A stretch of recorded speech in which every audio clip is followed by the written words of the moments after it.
नमस्कार, DV news की आज की बड़ी खबरों में आपका स्वागत है। मैं हूं आपके साथ नेहा। आज हम इस बुलेटिन में देखेंगे विधानसभा में सपा पर क्यों भड़के सीएम योगी। एक नजर डालेंगे रणवीर इलाहाबादिया को पड़ी सुप्रीम कोर्ट की फटकार पर। जानेंगे विधायक दफ्तर का वीडियो शेयर कर रविंद्र नेगी ने लगाए कौन से आरोप। बात करेंगे टेस्ला की, जिसकी भारत में होने जा रही है एंट्री। देखेंगे नए मुख्य चुनाव आयुक्त ज्ञानेश कुमार को भी। और आखिर में जानेंगे कि दिल्ली की सियासत के लिए अगले 48 घंटे क्यों हैं अहम। लेकिन इन सभी खबरों से पहले एक नजर आज की हेडलाइंस पर। नई दिल्ली रेलवे स्टेशन पर भगदड़ की वजह आई सामने। आरपीएफ की रिपोर्ट में हुआ खुलासा। कुंभ स्पेशल ट्रेन के प्लेटफॉर्म बदलने के अनाउंसमेंट से हुआ था हादसा।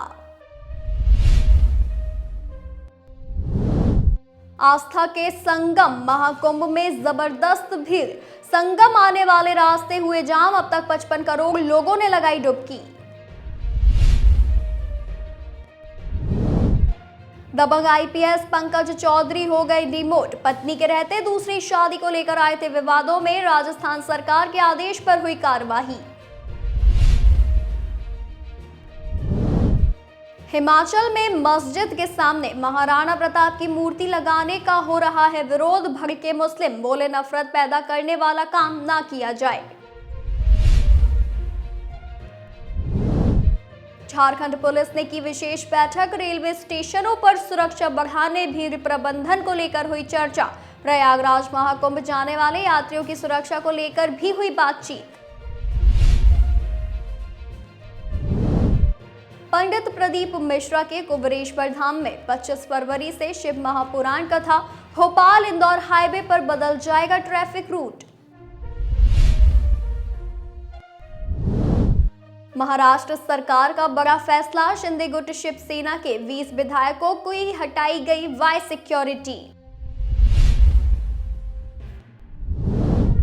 ठग सुकेश चंद्रशेखर की जेल बदलने की याचिका सुप्रीम कोर्ट से हुई खारिज। सुप्रीम कोर्ट ने सुकेश की याचिका को बताया कानून का दुरुपयोग। वहीं जलगांव में जीबीएस का एक और केस आया सामने। 3 साल का बच्चा पाया गया संक्रमित। पुणे में इस बीमारी की चपेट में आए 208 मरीज।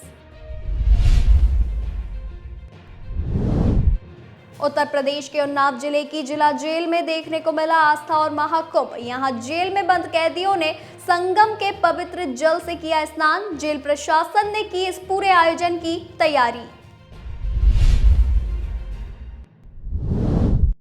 यूपी के संभल में शाही जामा मस्जिद के दोबारा सर्वे के दौरान हुई हिंसा मामले में एसआईटी की जांच हुई पूरी। 1000 से अधिक पेज की चार्जशीट तैयार। वहीं ये तो थी आज की हेडलाइंस। अब चलिए बात करते हैं आज की बड़ी खबरों पर। बजट सत्र के पहले दिन यूपी विधानसभा में बोलते हुए सीएम योगी आदित्यनाथ ने सपा पर जमकर निशाना साधा। उन्होंने अन्य भाषाओं के मुकाबले उर्दू को तहजीब देने के मुद्दे पर समाजवादी पार्टी को दोहरे चरित्र वाला बता दिया है। सीएम योगी ने कहा कि उत्तर प्रदेश की विभिन्न बोलियों भोजपुरी, अवधी, ब्रज और बुंदेलखंडी को इस सदन में सम्मान मिल रहा है और हमारी सरकार इन सभी के लिए अलग अलग अकादमियां बनाने की प्रक्रिया को भी आगे बढ़ा रही है। ये सदन केवल शुद्ध साहित्यिक और व्याकरण के विद्वानों के लिए नहीं है। अगर कोई हिंदी में धारा प्रवाह नहीं बोल सकता है तो उसे भोजपुरी, अवधी, ब्रज या बुंदेलखंडी में भी अपनी बात रखने का अधिकार मिलना चाहिए। सदन में बोलते हुए सीएम ने कहा कि ये लोग अपने बच्चों को इंग्लिश स्कूल में भेजेंगे और बाकियों के बच्चों को उर्दू पढ़ाकर सिर्फ मौलवी बनाना चाहते हैं। दरअसल विधानसभा में नेता प्रतिपक्ष माता प्रसाद पांडे ने कहा था कि फ्लोर लैंग्वेज में अंग्रेजी की जगह उर्दू कर दिया जाए। इसके जवाब में सीएम योगी ने कहा कि विपक्ष हर अच्छे काम का विरोध करता है। ये उर्दू की वकालत करते हैं और भोजपुरी, अवधी का विरोध करते हैं। हुआ यूं कि जैसे ही सदन की कार्यवाही शुरू हुई, नेता प्रतिपक्ष माता प्रसाद पांडे ने विधानसभा में अंग्रेजी भाषा के प्रयोग पर आपत्ति जताई और कहा कि अगर अंग्रेजी को फ्लोर लैंग्वेज कर रहे हैं तो फिर उर्दू को भी कर दीजिए, क्योंकि गांव से आए कितने लोग अंग्रेजी समझेंगे। वहीं यूट्यूबर रणवीर इलाहाबादिया ने जब से इंडियाज गॉट टैलेंट में पेरेंट्स को लेकर भद्दा मजाक किया है, वो मुश्किलों में फंस गए हैं। उनके खिलाफ अलग अलग राज्यों में एफआईआर दर्ज हुई है। उन्हें रद्द कराने के लिए यूट्यूबर ने सुप्रीम कोर्ट में अर्जी दाखिल की थी। मंगलवार को कोर्ट में सुनवाई हुई। भारी फटकार के बाद यूट्यूबर को गिरफ्तारी से सशर्त राहत मिली है। जस्टिस सूर्यकांत और जस्टिस एन कोटेश्वर सिंह की पीठ ने इंडियाज गॉट टैलेंट शो पर पाबंदी लगाने के साथ रणवीर का पासपोर्ट जब्त करने के आदेश दिए हैं। कोर्ट ने रणवीर को आदेश दिया है कि वो बिना उनकी इजाजत लिए देश से बाहर नहीं जा सकते हैं। रणवीर ने सुप्रीम कोर्ट में याचिका दाखिल कर महाराष्ट्र और असम में दर्ज एफआईआर को जोड़ने और गिरफ्तारी से संरक्षण दिए जाने की मांग की थी। सुप्रीम कोर्ट ने यूट्यूबर को उनके द्वारा किए गए वल्गर कमेंट पर फटकार लगाई है। कोर्ट ने 2-2 कहा है कि इनके दिमाग में गंदगी भरी है। ऐसे व्यक्ति का केस हम क्यों सुने? पॉपुलर होने का मतलब ये नहीं कि आप कुछ भी टिप्पणी करें। ऐसा लगता है कि आपके दिमाग से कुछ गंदगी है। जिस विकृत मानसिकता का प्रदर्शन किया गया है उससे पूरा समाज शर्मिंदा होगा।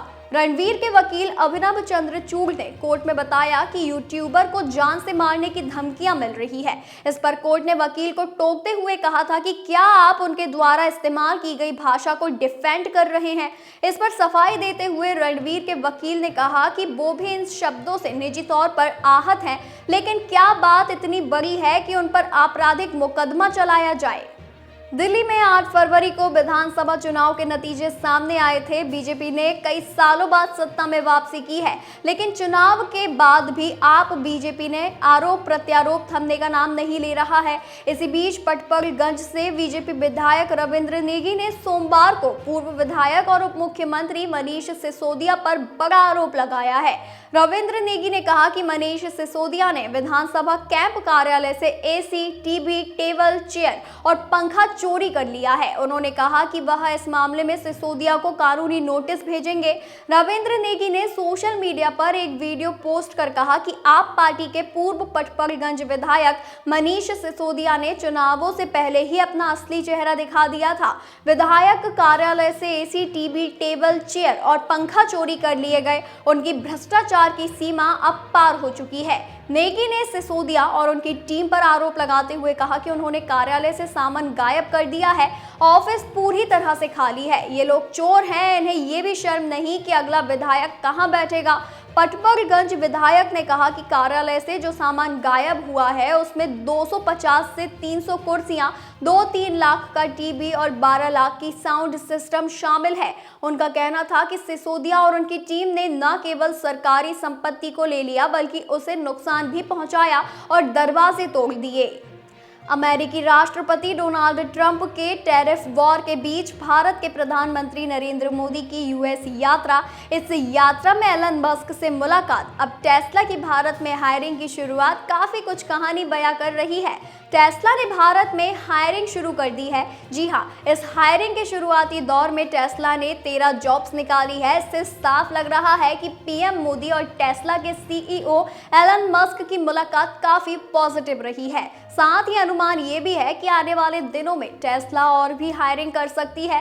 आपको बता दें कि बीते कई सालों से भारत टेस्ला को लाने की तैयारी कर रहा था। टेस्ला भी भारत में एंट्री को आतुर था, लेकिन इन सब के बीच भारत के टैक्स और ड्यूटीज आगे आ रही थी। अब जब ट्रंप सरकार के राष्ट्रपति बने हैं और टैरिफ को लेकर उनका रवैया दिख रहा है, उसमें भारत ने अपने कदम को थोड़ा पीछे खींचा है। जी हाँ, बजट में जिससे इंपोर्ट ड्यूटी कम की गई है उससे साफ है कि अमेरिका के टैरिफ वॉर से भारत अलग रहना चाहता है और ज्यादा से ज्यादा बिजनेस बढ़ाना चाहता है। तो चलिए आपको बताते हैं कि आखिर टेस्ला की ओर से हायरिंग को लेकर किस तरह की रिपोर्ट सामने आई है। अमेरिकी इलेक्ट्रिक कार विनिर्माता टेस्ला ने भारत में विभिन्न पदों के लिए भर्तियां शुरू की है। इनमें व्यवसाय संचालन विश्लेषक और ग्राहक सहायता विशेषज्ञ शामिल है, जो कंपनी के देश में प्रवेश के लिए एक अग्रदूत हो सकता है। कंपनी की वेबसाइट पर भर्ती वाली नौकरी के नोटिफिकेशन के अनुसार ये पद मुंबई उपनगरीय क्षेत्र के लिए हैं।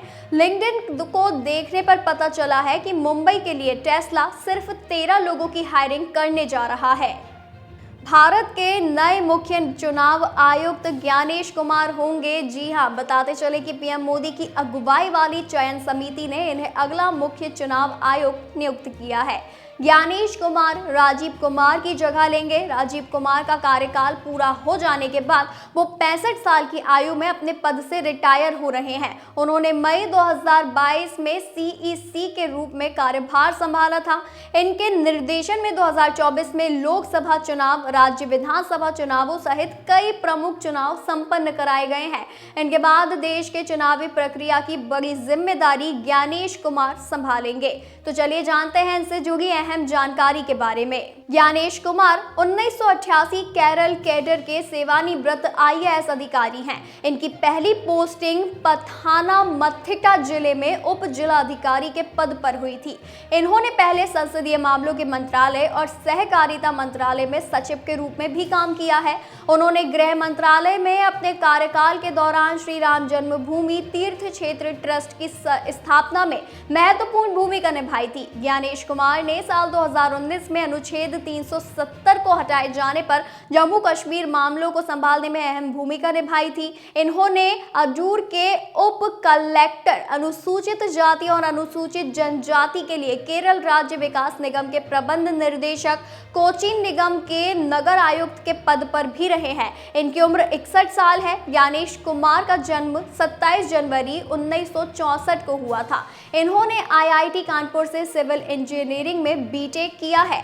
ICFAI हैदराबाद से बिजनेस फाइनेंस और हार्वर्ड विश्वविद्यालय में पर्यावरण अर्थशास्त्र का पढ़ाई पूरी कर उन्होंने मार्च 15, 2024 को चुनाव आयुक्त के रूप में कार्यभार संभाला था। इसी के साथ बता दें, उत्तराखंड कैडर के सुखवीर संधू के साथ चयन पैनल की ओर से 2 चुनाव आयुक्त में से ज्ञानेश कुमार एक थे। नए मुख्य चुनाव आयुक्त को 3 भाषाओं का ज्ञान है, जिनमें हिंदी, अंग्रेजी और उर्दू भी शामिल है।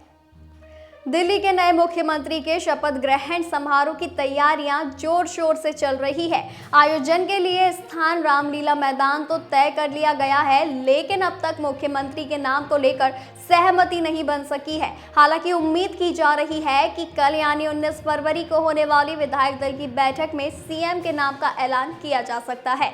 मुख्यमंत्री के ऐलान से पहले दिल्ली के रामलीला मैदान में शपथ ग्रहण की तैयारियां जारी है।